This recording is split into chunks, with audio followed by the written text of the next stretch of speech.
Thank you for allowing us, the center, to be here tonight. It's always a great honor to present this award. I want to first introduce a couple of people from the board who are here representing our board. Our chair, Judge Irma Ramirez, who is right here, and our chair-elect, some of you may know him, Kevin DuBose. Yeah, give it up for Kevin DuBose.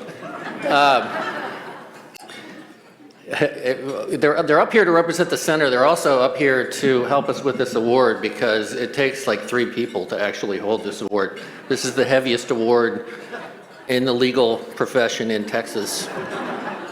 And we tell the Pope Award winners that your friends may have won 4 or 5 awards, but one Pope Award weighs more than all of those combined.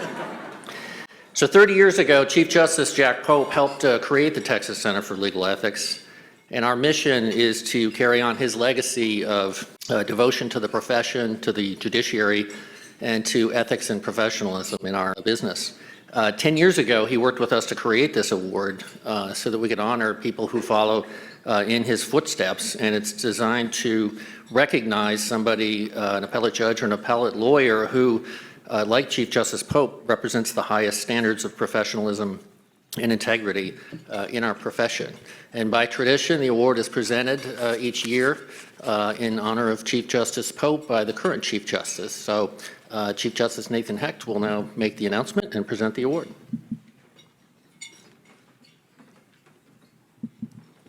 This year is the 20th anniversary of the adoption of standards of appellate conduct by the Texas Supreme Court and the Court of Criminal Appeals, the first such state standards in the country. The chair of the State Bar Appellate Practice and Advocacy section committee that drafted those standards was Charles R. Skip Watson, Jr. And the reason that he was chosen, I think by Chairman DuBose, to lead that effort was that he was himself fully dedicated to high standards of professionalism. That same year, the Supreme Court tapped him for its advisory committee on which he still serves today. Skip practices at Greenberg Traurig here in its Austin office, a fellow in the American Academy of Appellate Lawyers. Skip has been recognized as one of the best lawyers in America in appellate practice. The Chief Justice Jack Pope Professionalism Award is presented each year by the Texas Center of the Legal Ethics to the Texas appellate lawyer or judge who epitomizes the highest levels of professionalism and integrity. Skip just whispered to me as we were standing back here getting ready for this that Chief Justice Pope was the reason that he is a lawyer.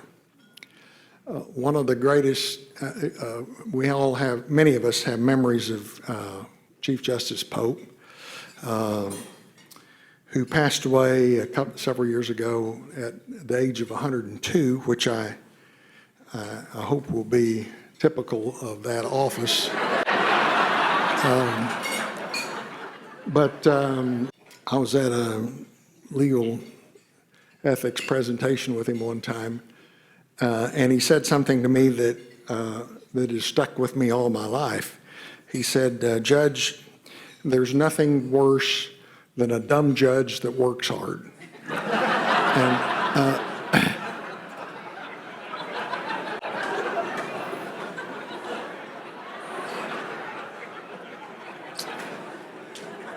so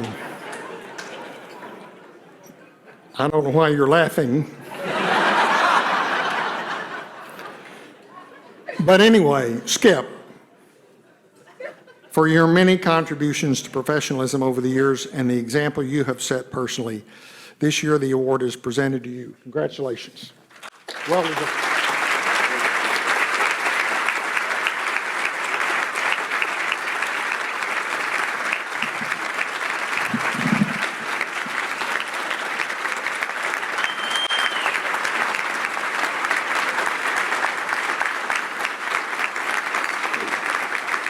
Justice Heck has waited 30 years to turn on the red light before I could speak. Let's not give him the chance, please.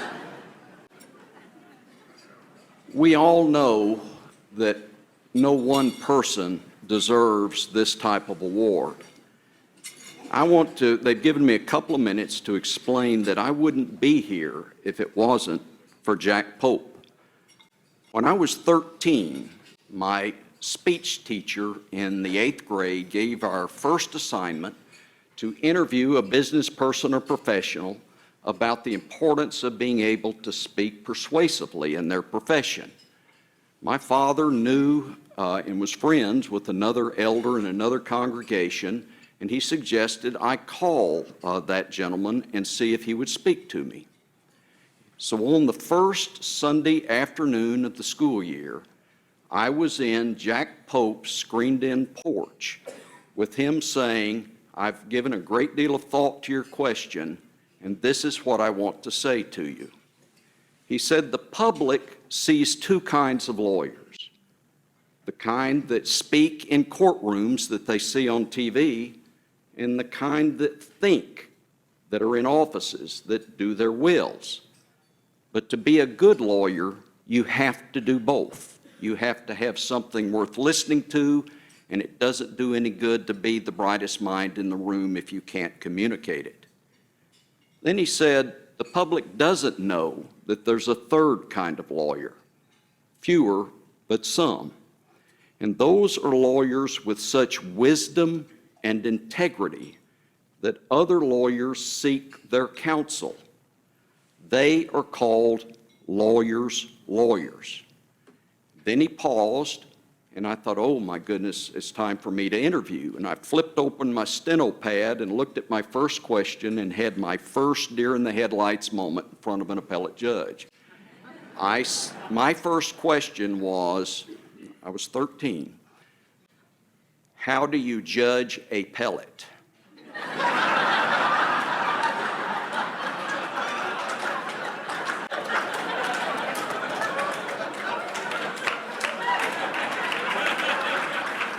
My second question was, "Why do you judge pellets?" He saved me by beginning to talk and said the words that I will never forget. He said, "Occasionally, very rarely, a lawyer appears before me that understands the law so well and how his facts fit the principles that shape the law, that he actually makes me a better judge." I only had one question after that, and it was the only intelligent thing I said the whole day. I said, "Are there judges judges?" He got that little grin on one side of his face that he would get and looked over those glasses with, I swear, a twinkle in his eye and said, "Why don't you come back and tell me someday?" Well, Judge Pope, I'm here to tell you, there are lawyers. I'm looking at a room full of them. And you have helped me be the best lawyer I can be by making me do my best work. And you have befriended me being adversaries, and I thank you for that. Second, there are judges. We are in a golden era when this great court is full of them that really wants to get the law right. Now, none of us will ever know if we ascend to that ultimate compliment from Judge Pope of somebody putting down an opinion and saying he or she made me better. But the point is, we try. I'll never know if that's going to happen, but I also don't know why I'm getting an award just for doing what seems the right thing to do. But I do appreciate you giving me these few moments to try to express what it means to me just to hear my name uttered in the same breath with Jack Pope. Thank you.